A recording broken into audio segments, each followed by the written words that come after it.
Hai semuanya, masih dengan Eka di sini, si programmer ganteng dari Indonesia bagian tengah. Ya. Dan video kali ini ya, jadi video kali ini nih saya dedikasikan buat salah satu temannya kita, ya, yang terlalu, ya. Jadi teman ya, ini teman kita nih terlalu, gitu loh. Jadi seminggu yang lalu ya, itu ada salah satu teman kita itu yang komen di salah satu video saya, terus dia bilang, "Mbak Eka, tolong dong buatin video bagaimana cara memahami paradigma OOP atau Object Oriented Programming. Saya sudah 5 tahun tidak paham-paham. Ya, tolong sekalian berikan contoh kasusnya yang real please gitu loh." Jadi itu men, terlalu 5 tahun. Wah, 5 tahun kalau siap punya anak sudah masuk TK tuh ya. Terus kalau misalkan 5 tahun belajar terus, itu sudah bisa kerja di luar negeri gitu loh. Itu gila. Ya, 5 tahun. Jadi itu ya, jadi itu sebenarnya yang menginspirasi saya untuk membuat video kali ini. Jadi apa ya, bisa dibilang saya nggak expert di bidang OOP, artinya ya, saya menggunakannya sehari-hari ya. Tapi bisa dibilang saya ini bukan expert sekali ya. Karena OOP itu mungkin di setiap bahasa tuh agak apa ya, kadang-kadang ada yang simple ya, kadang-kadang ada juga yang luas gitu loh ya. Misalkan kalau di Java itu banyak sekali, itu intrik-intriknya itu banyak gitu loh. Dan sedangkan ya kalau misalkan saya bandingkan dengan Python ya yang biasa saya pakai, itu simple gitu loh.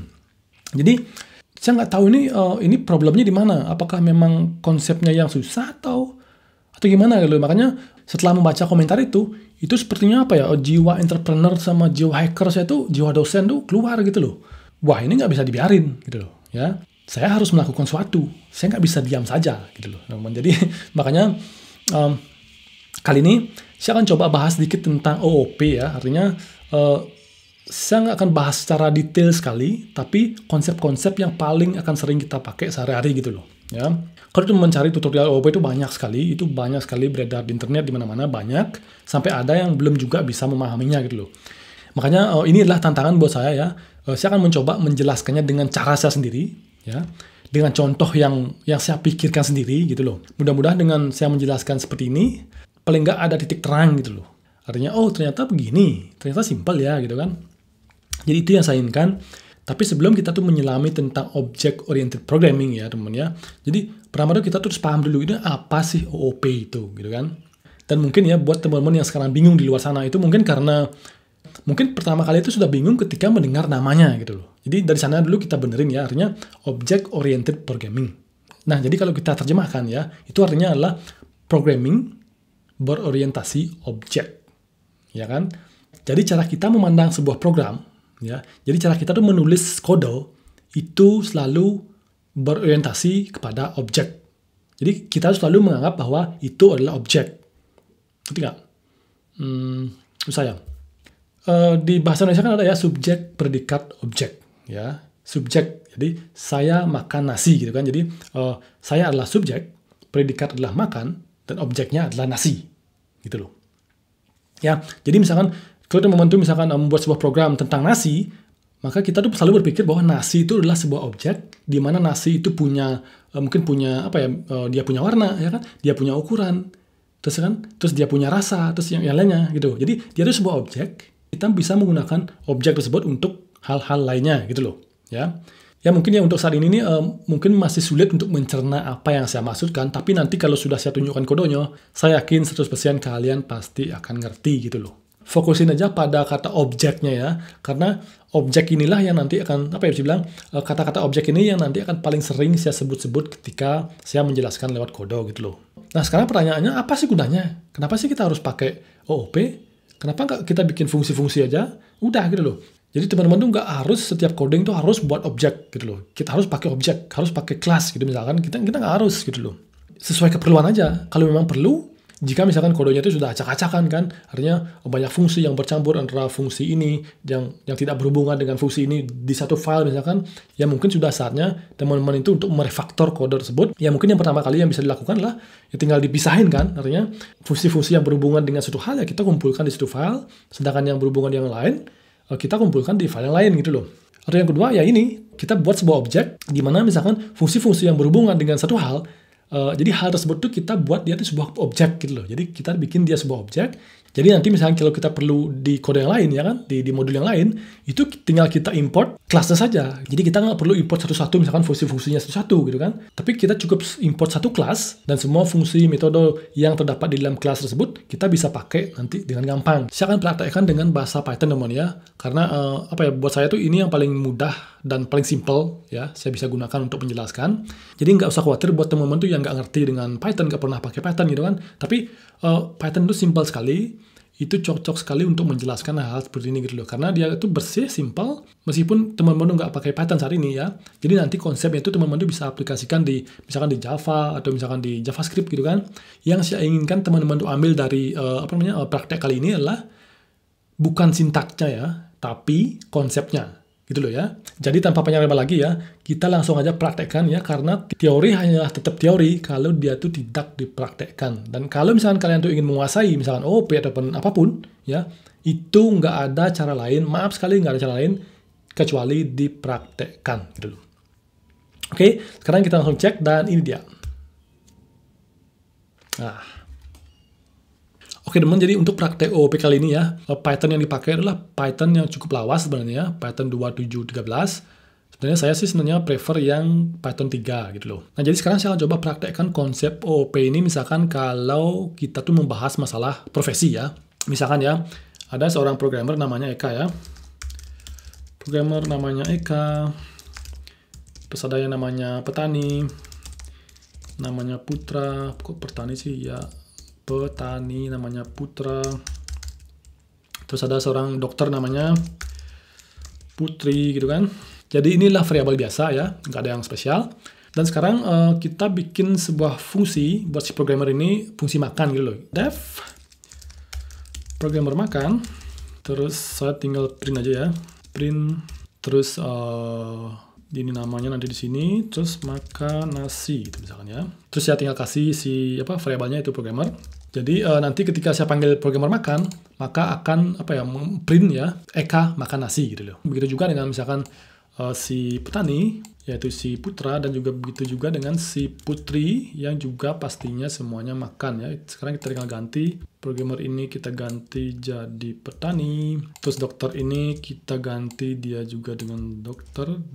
Jadi di sini saya punya 3 buah variabel, dan ketika mereka lapar maka saya perlu manggil programmer makan, dan untuk petani makan, sedangkan untuk dokter maka dokter makan gitu loh. Kita copy aja ya, copy biar cepat. Programmer makan, terus kita juga copy si petani makan, terus kita dokter makan. Sekarang kita coba lihat gimana hasilnya. Teman-teman bisa lihat di sini bahwa ketiga fungsi tersebut melakukan 3 hal yang berbeda gitu loh ya. Jadi nanti hasilnya seperti ini. Eka makan nasi ya, karena ini saya format ya dengan namanya ya. Jadi Eka makan nasi, Putra makan nasi, dan si Putri juga makan nasi gitu loh. Sekarang teman-teman coba perhatikan, apa yang kurang dari program ini? Apa yang salah dari program ini? Gitu. Kalau saya lihat, nggak ada yang salah. Semuanya benar, semua jalan, nggak ada error. Nah, cuman di sini, setiap mereka tuh mau makan, saya tuh harus membuatkan satu fungsi berbeda untuk setiap profesi masing-masing, teman-teman gitu loh. Jadi coba bayangkan ya, nanti misalkan saya punya 100 profesi, berarti saya tuh perlu membuatkan A makan, B makan, C makan, semuanya gitu kan. Kita tuh mengulang-ulang terus. Yang beda tuh cuman namanya saja gitu loh. Padahal mereka tuh semua makan, cuman yang beda itu adalah nama ini, Eka, Putra, dan Putri. Padahal mereka tuh semua makan nasi gitu loh.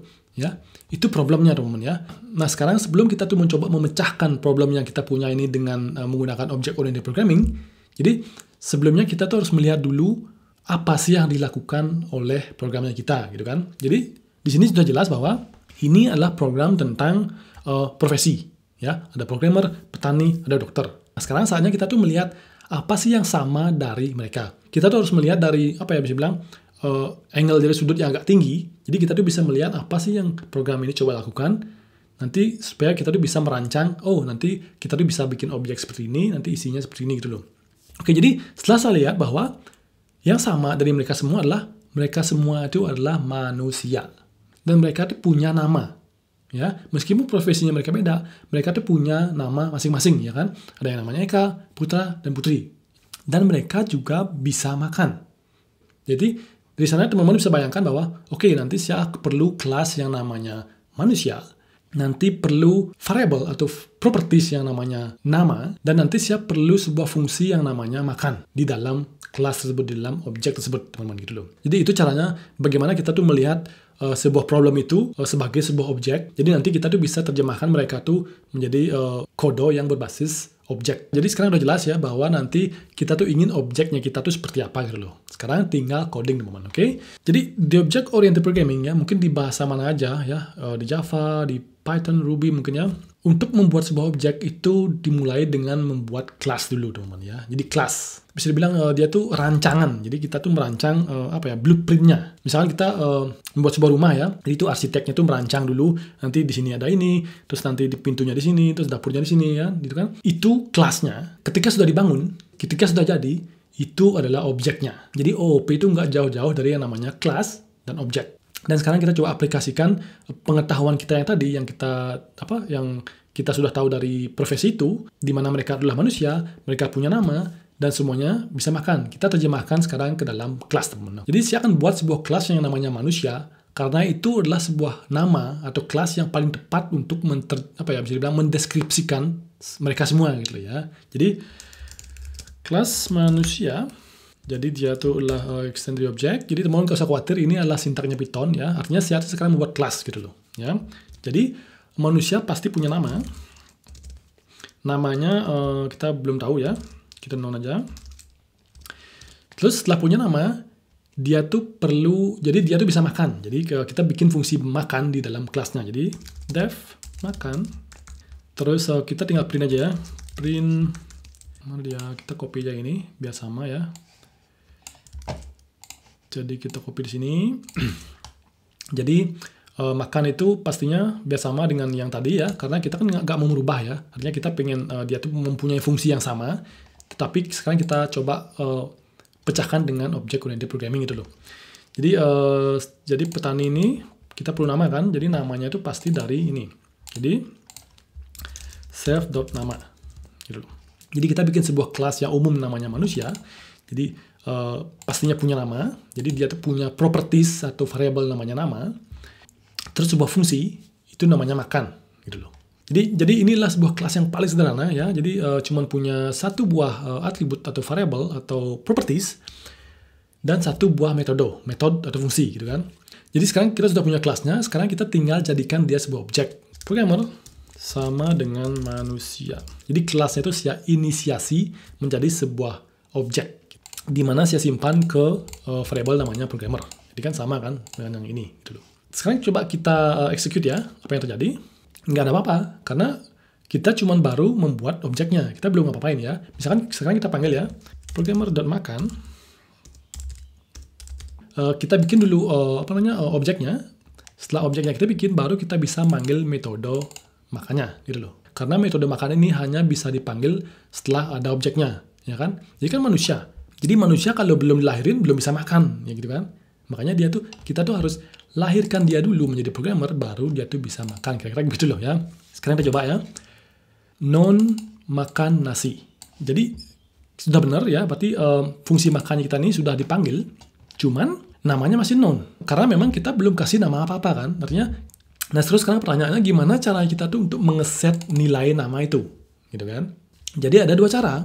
Kita bisa bikin sebuah fungsi, misalkan set nama misalkan, untuk mengeset namanya, atau yang kedua menggunakan sebuah fungsi. Kita bikin sebuah fungsi yang namanya konstruktor, teman-teman ya. Jadi di OOP itu setiap kelas kalau kita misalkan jadikan dia objek, maka ketika panggil seperti ini, maka dia tuh di belakangnya itu dia tuh memanggil sebuah fungsi konstruktor. Jadi untuk membuat objek gitu kan. Kalau misalkan kita pakai logika ya, jadi manusia, jadi ketika dia tuh baru lahir ke dunia, maka dia tuh langsung dikasih nama, ya kan, misalkan seperti itu. Tempat yang paling tepat untuk memberi dia nama adalah ketika kita tuh membuat objeknya, gitu loh. Jadi ketika kita membuat objeknya, seketika itu juga kita tuh langsung memberikan dia nama, gitu loh. Nah, terus sekarang bagaimana caranya nama ini bisa mengeset variable nama ini, ya? Nah, itulah seperti yang bilang tadi, kita tuh perlu sebuah fungsi namanya konstruktor. Jadi seperti Python seperti ini. Def init. Jadi ini cuma sintak aja, di Python itu seperti ini gitu loh. Jadi def init, terus self, terus kita masukkan nama. Ya, jadi kita buat sebuah fungsi init yang menerima nama gitu loh. Terus kita tinggal set aja si namanya ya. Jadi self.nama sama dengan nama ya. Jadi self.nama ini itu mereferensi ke variabel yang dimiliki oleh kelas itu sendiri gitu loh. Sedangkan nama ini adalah variabel yang dari parameter gitu loh. Jadi sekarang kita sudah punya fungsi konstruktornya. Sekarang ketika kita buat manusia, kita langsung dia kasih nama. Maka ketika kita panggil makan, seharusnya makan nasi ini itu di depannya itu sudah di-set dengan namanya gitu ya. Kita coba ya. Execute. Nah ya kan, Eka makan nasi. Sudah gitu loh. Gampang kan, simpel kan? Nah, sekarang kita coba aplikasikan ke problem yang tadi ya, bahwa namanya ada putra, putri, ya kan? Jadi kita tinggal sama aja. Kita copy aja 3 kali kan, misalkan seperti itu. Ini apa ya? Petani. Terus kan, ini petani, terus ini namanya dokter. Terus ini juga dokter. Terus ini namanya misalkan putra ya, putra dia petani, terus dokter namanya putri. Ya kan, sama kan? Jadi semuanya manusia. Jadi programmer, petani, dan dokter itu adalah ketika lahir mereka itu semua manusia, ya kan? Tapi kita kasih dia tuh nama berbeda-beda, Eka, putra dan putri, dan semuanya itu bisa makan, gitu loh, ya. Ketika kita panggil, ya kan? Eka makan nasi, putra makan nasi, putri makan nasi. Dan kalau kita bandingkan dengan hasilnya, yang ini, yang fungsi-fungsi ini, sama. Gitu loh. Tapi kerennya adalah, kita tuh nggak perlu buat fungsi ini satu-satu, teman ya. Cukup kita buat sekali, terus dipanggil sama semuanya. Karena mereka adalah semua manusia, maka secara nggak langsung mereka tuh sudah punya fungsi yang namanya makan gitu loh ya. Seperti ini. Gitu loh. Jadi itu ya teman ya. Jadi itu adalah tentang kelas dan objek. Apa bedanya kelas dan objek? Dan yang penting juga bahwa setiap kelas itu dia tuh pasti punya metode konstruktor. Di Python itu namanya init. Jadi init ini akan selalu dipanggil ketika kita tuh membuat sebuah objek. Dan karena kita tuh perlu memberikan nama pada objeknya kita ketika kita membuatnya, maka kita tuh harus memodifikasi sedikit initnya ya. Seperti ini. Untuk supaya kita tuh bisa memberikan nama. Dan ketika sudah dipanggil, maka kita mengeset variabel di dalam kelas tersebut dengan nama yang kita kasih gitu loh. Oke, jadi sekarang kita akan masuk ke sebuah topik yang namanya di OOP itu adalah inheritance teman-teman ya. Jadi apa ya? Inheritance itu turunan, warisan gitu loh, mewariskan kan. Kita kan sekarang sudah punya yang namanya sebuah kelas umum ya untuk mewakili seluruh manusia dunia, itu yang namanya kelas manusia gitu kan. Nah, jadi manusia itu ada yang hidup puluhan ribu tahun yang lalu, ada juga yang hidup sekarang gitu kan. Kita ini kan hidup di apa ya, bisa bilang zaman milenial kan. Artinya sekarang ini kita tuh punya banyak hal, kita tuh punya sosmed, kita punya apa namanya macam-macam gitu kan. Nah sekarang ada requirement baru ya. Jadi kita tuh diminta supaya nggak cuma bisa nyimpan nama di objek manusia itu, tapi juga bisa menyimpan email gitu kan. Jadi ada nama dan email gitu kan. Gampang kan? Kita tinggal tambahkan nama terus email di sini, ya kan seperti itu. Tapi ini kan manusia. Ya kan? Jadi manusia ini, kalau email itu kan nggak semua manusia punya email. Manusia misalkan zaman-zaman dulu sekali, mana mungkin mereka punya email, gitu kan? Bahkan sekarang pun nggak semua orang punya email, gitu kan? Terus gimana caranya? Kita tuh bisa menambahkan email, tapi tetap sebagai manusia, gitu loh ya. Inilah pentingnya teman-teman tuh mengetahui, bisa menggunakan konsep yang namanya inheritance di OOP, teman ya. Karena kelas manusia ini kan umum sekali ya. Kita tuh nggak bisa menambahkan email, karena nggak semua manusia juga punya email, gitu kan? Kita bikin aja kelas baru yang namanya misalkan manusia milenial gitu kan, dimana kita tuh bisa memberikan email ke masing-masing mereka gitu loh. Gimana caranya? Gampang, kita tinggal bikin sebuah kelas yang namanya manusia milenial misalkan ya. Jadi kita copy aja, paste, terus kita ganti dia menjadi milenial, terus kita tambahkan email. Ketika dia lahir sama, kita kasih nama kan, karena dia manusia juga pasti dia bisa makan gitu kan. Jadi terus sekarang gimana caranya kita memberi email gitu kan? Pastinya si manusia milenial ini nggak mungkin langsung punya email ketika lahir. Nggak sama seperti manusia ini yang ketika kita tuh kasih nama kita lahir gitu kan. Jadi kita tuh bisa buat fungsi baru yang namanya set email ya. Email. Terus self.email ya. Jadi self.email itu artinya kita tuh mereferensikan ke variable email di dalam kelasnya itu sama dengan yang kita kasih. Nah, setelah itu udah. Jadi sekarang kita tuh sudah punya sebuah fungsi di dalam manusia milenial ini, itu untuk mengset emailnya. Jadi seperti ini ya. Jadi manusia ini kita ganti sekarang. Ini kan semua sudah zaman modern ya, artinya programmer, petani, dokter tuh mungkin sekarang sudah semuanya punya email gitu misalkan ya. Oke, sekarang karena semuanya adalah manusia milenial, maka kita ganti aja. Ya, jadi manusia ini kita ganti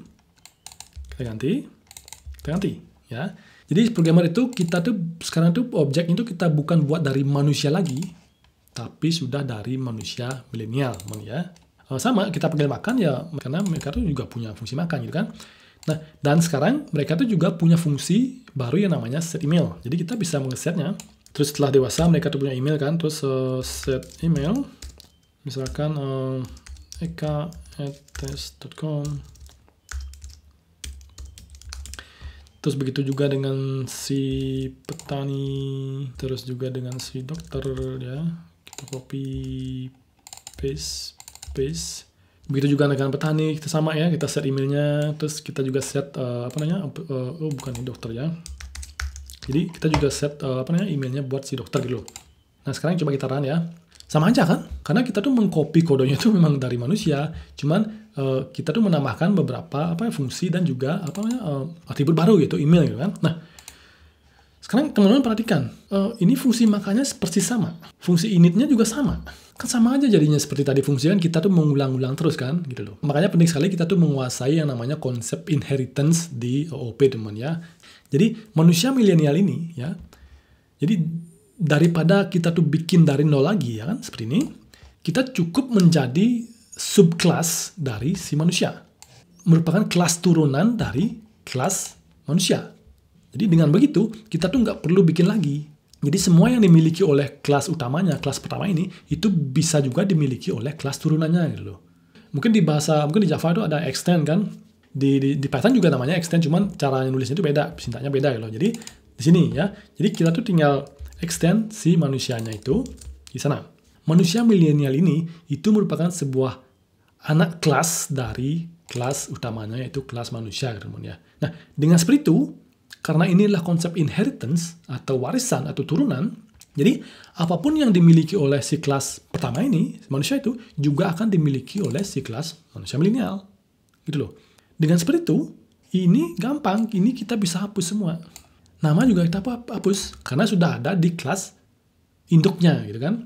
Nah, dengan begini kita tuh nggak perlu mengulang kode yang di atas tadi, yang ini kita nggak perlu mengulang lagi. Jadi dengan memanfaatkan konsep inheritance ini itu ya, itu kodenya kita menjadi lebih simple ya. Kita tuh hanya perlu menambahkan yang belum ada di kelas induknya gitu loh ya. Sedangkan semua yang di kelas induk itu sudah ada di kelas anaknya, yaitu turunannya, tapi di kelas turunannya itu kita tuh menambahkan fitur baru ya, artinya kita menambahkan metode baru, atribut baru yang namanya email, dan juga sebuah fungsi atau metode yang untuk mengset email tersebut tanpa kehilangan dari fitur aslinya, yaitu makan ya kan, dan juga nama gitu loh. Kita coba ya, itu nggak ada yang berubah, sama aja gitu loh. Nah, sekarang untuk memperjelas bahwa kita sudah berhasil mengset emailnya, sekarang kita buat sebuah fungsi baru, misalkan di kelas anakannya ini, misalkan namanya dev info misalkan kan. Jadi untuk memprint info dari orang tersebut ya. Jadi self. Jadi di sini kita akan print namanya sama dengan nama, terus emailnya sama dengan email di sini, terus kita format. Nama, dari mana kita dapat nama ya? Karena kan dari kelas induknya kan kita masih punya nama kan. Jadi self.nama. Begitu juga dengan email di kelas ini sendiri, yaitu di kelas anakannya itu self.email. Kita ganti aja nih menjadi info.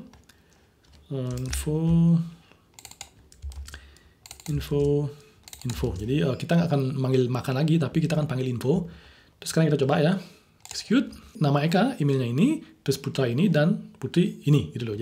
Jadi dengan begitu kita tuh bisa menambahkan metode baru, fungsi baru di kelas anakannya tanpa harus kehilangan karakteristik dari kelas indukannya teman gitu loh. Kok kayak ngomongin ikan kowe sih pakai indukan.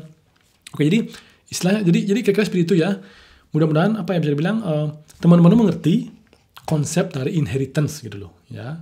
Kita tuh bisa bikin kelas, terus kita bikin kelas lagi di mana merupakan turunan dari kelas sebelumnya, dan itu nggak cuma terbatas simpel ini. Kita udah bisa bikin kelas, terus kelas lagi, itu terserah nanti mau extend yang mana gitu loh. Jadi dengan seperti ini ya, artinya kita tuh bisa menambahkan fitur, terus menambahkan fungsi baru, itu tanpa mengganggu dari fungsi asli yang kita miliki gitu loh. Jadi mudah-mudahan ya teman-teman mengerti sampai di sini tentang apa itu inheritance dan apa gunanya gitu kira-kira ya. Dan nanti kalau belum ngerti juga, tinggal diulang aja bagian ini sampai kalian tuh benar-benar ngerti. Gitu. Oke? Sekarang di OOP ada juga konsep lain yang namanya itu encapsulation teman ya. Kita tuh menggunakan kelas ya seperti ini ya. Ini kan kelas kan, itu untuk membungkus semua hal yang ada di dalamnya. Ada email, itu kan hal-hal di dalamnya kan. Terus ada email, terus fungsi set email, terus fungsi info, itu kan semua hal di dalam kelas kan. Nah, jadi konsep encapsulation ini, itu artinya, jadi untuk membungkus semua hal yang ada di dalamnya, tapi kita cuman mengizinkan akses untuk hal-hal tentu saja gitu loh. Contohnya misalkan email ini ya, ini misalkan teman-teman tuh ingin bahwa email ini tuh bisa diakses oleh siapa saja gitu ya. Misalkan temannya kalian tuh nanya, kamu emailnya apa kan? Kita kasih kan, artinya kita tuh bisa ngasih ke dia gitu.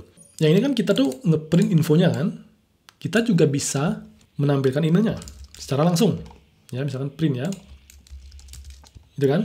Jadi kita tuh mengakses emailnya itu tuh secara langsung dari objeknya gitu loh ya. Kita coba. Ya kan seperti ini. Jadi ini kita bikin objeknya, terus kita set emailnya, terus siapapun tuh bisa mengakses emailnya, .email, jadi siapapun bisa mengaksesnya dengan hasilnya seperti ini dulu, ya kan? Begitu juga dengan si set email ini atau info, jadi siapapun bisa memanggil fungsi ini, ya kan? Karena set email atau info atau email ini itu semuanya itu public, dan saya yakin ya mungkin teman-teman sudah pernah dengar ya bahwa di OOP itu bahwa di dalam kelas itu, setiap properties ataupun metodenya atau fungsinya, itu ada yang bisa public, ada juga yang private, gitu loh. Terus di Java ada juga yang protected, ya kan? Jadi, kita tuh bisa mengeset bahwa email ini public, atau fungsi ini public, artinya bisa diakses sama siapa aja, semuanya itu bisa diakses seperti ini. Semuanya itu bisa dipanggil, gitu kan? Kita juga bisa ngeset properties atau fungsi itu private, teman-teman. Contoh ya misalkan ya, oke, semua ini sekarang public kan, tapi saya sekarang mau menambahkan sebuah atribut baru ya, di manusia milenial itu yang namanya password. Tapi password ini private, pastinya kan? Pastinya lah, kita pengen passwordnya kita ini private, jadi nggak bisa diakses sama orang gitu. Jadi seperti ini ya, jadi password, ini kan belum isi ya, jadi password itu masih kosong, seperti itu. Kalau di Python itu ya, kalau misalkan teman-teman tuh buat sebuah variabel seperti ini ya, itu bisa diakses dari luar kelas teman-teman seperti ini ya. Artinya itu bisa diakses gitu loh. Seperti email ini itu bisa diakses ya. Nah, kalau di Python itu kalau misalkan kita tuh pengen dia tuh private, maka kita tuh perlu jadikan seperti ini. Kita tambahkan 2 kali underscore di depannya gitu loh. Maka password ini nggak akan bisa kita panggil di sini.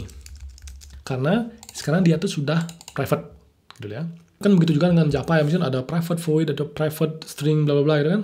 Itu sama fungsinya. Jadi untuk membuat bahwa atribut atau variabel tersebut itu private, itu nggak bisa kita akses dari luar kelas gitu loh. Jadi seperti ini, coba ya. Ini pasti error ntar. Kita eksekusi. Ya kan? Jadi dia bilang bahwa atribut error gitu kan. Bahwa objek manusia milenial ini itu nggak punya atribut yang namanya password. Padahal punya kan? Kita punya. Jelas-jelas kita lihat kan. Nah tapi ketika eksekusi kita nggak bisa ambil gitu loh, karena kita set dia tuh private teman-teman gitu loh ya. Inilah contoh simple dari enkapsulasi teman ya. Jadi teman-teman bisa membuat sebuah variabel di dalamnya itu yang private, yang hanya bisa diakses dari dalam kelas tersebut gitu loh. Terus gimana caranya kita tuh mengaksesnya, atau gimana caranya kita mengesetnya gitu loh.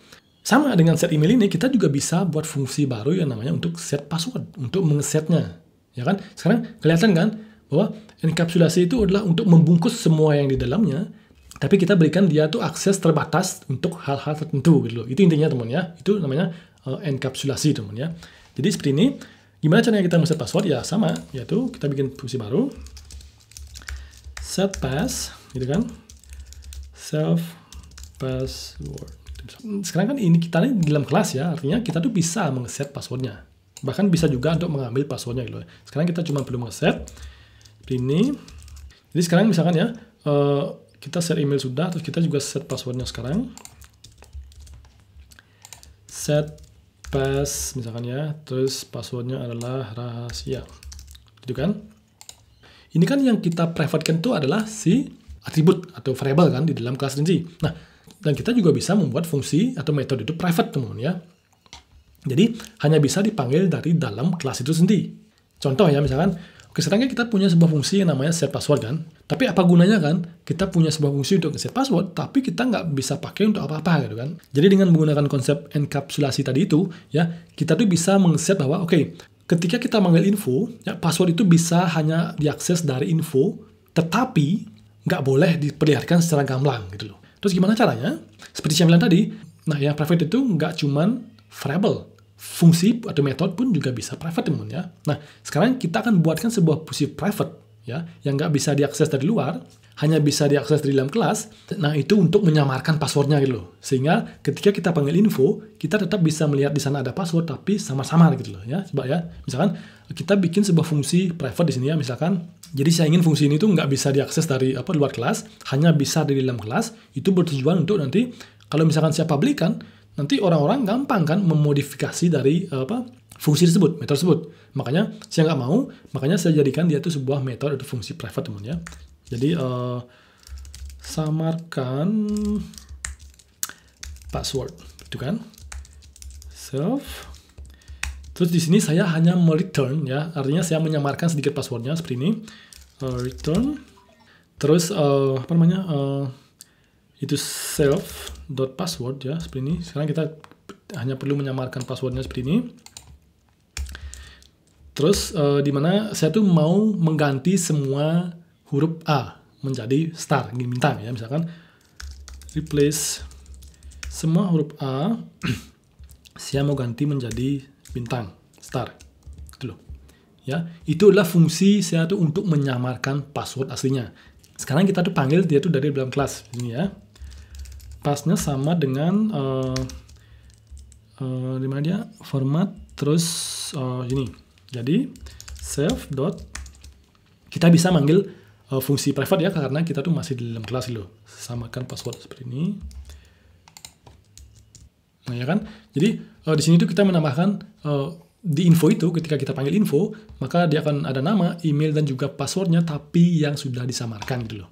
Sedangkan fungsi menyamarkan ini adalah fungsi private, itu nggak bisa dipanggil sama orang, nggak bisa dimodifikasi sama orang di luar kelasnya gitu loh. Jadi set pass rahasia. Setelah itu, ketika kita panggil info, maka seharusnya kita akan melihat rahasia ini, tapi yang sudah dimodifikasi atau disamarkan oleh si fungsi yang kita buat secara private ini. Coba ya. Gitu loh. Jadi itu fungsinya, teman ya. Jadi itu adalah sebuah contoh aja ya. Artinya kita tuh punya sebuah business logic yang orang lain tuh nggak boleh modify gitu loh. Ya, misalkan algoritma untuk mengacak menyamarkan password ini saya sudah fix kan, itu nggak boleh dimodifikasi sama siapapun yang menggunakan kelas ini, nggak boleh gitu loh. Makanya itulah business logic yang saya terapkan. Ketika mereka pengen melihat passwordnya seperti apa, maka mereka tuh harus menggunakan info. Tapi ketika mereka sudah lihat pun, mereka nggak melihat secara penuh. Artinya sudah disamarkan seperti ini gitu loh. Jadi kira-kira itu ya, itulah sedikit contoh bagaimana saya tuh menggunakan mengimplementasikan konsep enkapsulasi teman ya. Artinya kita tuh membungkus ya, kita bungkus semuanya ini dalam kelas, tapi kita hanya berikan akses pada hal-hal tertentu saja ya.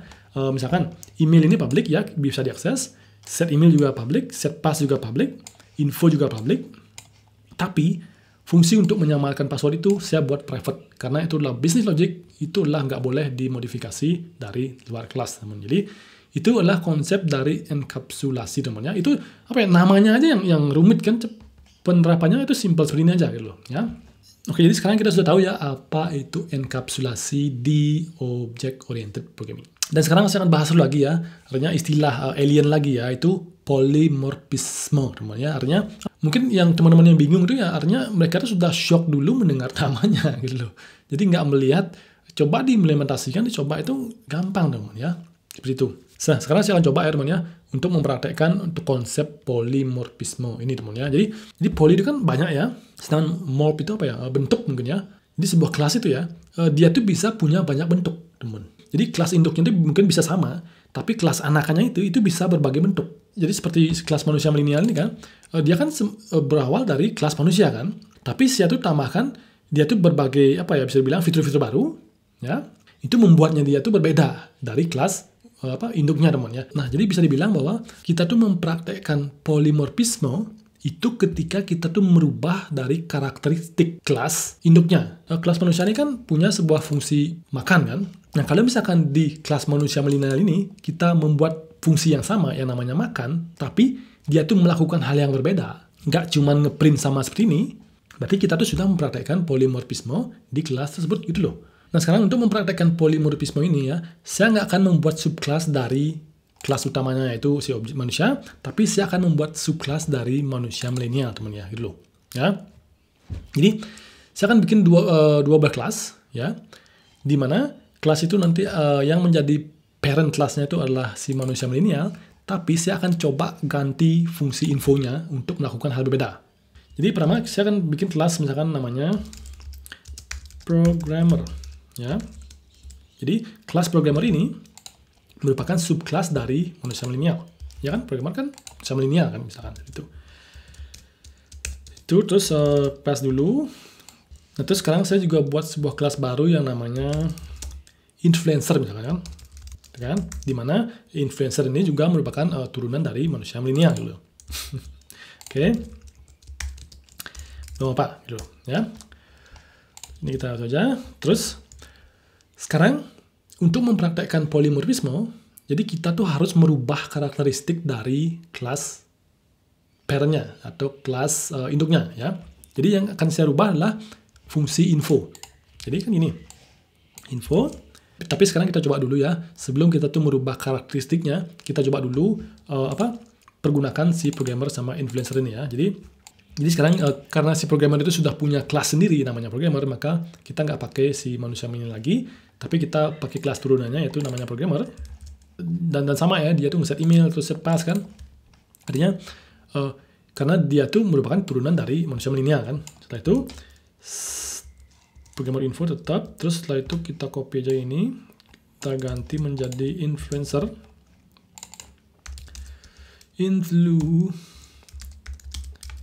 Ribet, pemilihan nama saya ribet. Bisa saja, terus set passnya ini Eka, misalkan Putra, terus namanya adalah Putra, terus saya biarin aja ya kan. Jadi influencer ini dia tuh punya kelas sendiri yaitu namanya influencer yang merupakan juga subkelas dari manusia milenial. Jadi seharusnya kita nggak ngapain ya kan, kita cuma subkelas aja, nggak ngapain. Ini seharusnya jalan kan. Kita execute. Jadi nama Eka, terus emailnya, terus passwordnya, terus Putra emailnya, passwordnya gitu kan. Jadi biar ABC Studio, jadi biar beda aja. Sekarang untuk mempraktekkan si polimorfisme, jadi saya tuh harus merubah karakteristik dari salah satu misalkan ya, salah satu dari kelas induknya. Jadi yang saya ingin saya rubah adalah si karakteristik fungsi infonya, teman ya. Jadi kita tuh tinggal override lagi ya fungsinya. Seperti ini. Karena kita kan ingin merubah karakteristik dari fungsi info tersebut gitu kan. Jadi misalkan pakai garis miring gini. Terus sedangkan kalau si influencer saya akan pakai dia tuh titik 2 gini. Ya. Jadi mau lihat kan bahwa kita tuh sudah merubah fungsi infonya untuk melakukan hal yang berbeda gitu kan. Ya meskipun sekarang cuma print, tapi itu udah nggak sama lagi sama si parent kelasnya, teman ya. Itu namanya kita tuh mempraktekkan konsep polimorfisme, teman ya. Sekarang kita coba ya. Oh, ada error ternyata. Jadi errornya? Jadi programmer tidak punya atribut samarkan password. Oh ya, jadi oke. Ya, itu kan kelihatan kan? Jadi saya buat metode samarkan password ini adalah private, teman ya. Itu private itu artinya ya cuman dia yang punya gitu loh. Jadi meskipun kita tuh subkelas dia ya, kita tuh nggak bisa akses dia tuh di subkelasnya karena dia tuh adalah private dari si manusia milenial sendiri gitu loh. Jadi misalkan di Java ya, jadi kalau misalkan teman-teman tuh tetap ingin memanggil samarkan password ini dari subkelasnya, tapi dia tuh harus dijadikan protected, teman ya. Jadi protected tuh yang bisa mengakses adalah subkelasnya gitu loh. Sedangkan di Python nggak punya konsep seperti itu. Jadi kan lebih jelas ya bahwa saya tuh benar-benar merubah dari karakteristik dari fungsi info ini sendiri kan. Jadi saya tuh nggak cuma mengganti koma menjadi garis miring, tapi saya tuh benar-benar menghilangkan passwordnya gitu kan. Sama juga dengan si influencer, saya juga hapus passwordnya seperti itu. Sekarang kita lihat hasilnya, pasti beda kan. Jadi ketika kita panggil info di objek programmer, maka formatnya itu seperti ini. Sedangkan kalau kita panggil info di objeknya influencer, itu formatnya seperti ini gitu loh. Nah, ini kita tuh mempraktekkan konsep polymorphisme teman ya, karena di parent class-nya itu formatnya seperti ini, sedangkan di turunannya di child class-nya itu kita berubah dia menjadi hal lain gitu loh. Jadi gampang kan ya, artinya implementasinya gampang gitu loh. Cuman mungkin teman-teman tuh cuman bingung dengan namanya gitu kan. Apa yang saya lakukan ini polymorphisme, tapi ada namanya juga, yaitu dengan namanya method overriding ya. Artinya saya tuh mengoverride ya, saya tuh mengoverride metodenya seperti ini untuk melakukan hal berbeda gitu. Jadi dia tuh karakteristik itu nggak sama lagi dengan parentnya, tapi sudah berbeda. Ini namanya method overriding. Ada juga yang namanya kalau nggak salah itu method overloading. Kita nggak bisa melakukan di Python, tapi kita bisa melakukannya di Java. Jadi kalau di Java itu kita tuh bisa melakukan hal seperti ini teman ya. Saya copy ini, terus saya paste dia di sini. Bisa memiliki dua fungsi dengan nama yang sama, tapi parameter beda. Misalkan info data misalkan ya. Dan kita bisa menambahkan di sini misalkan data kan.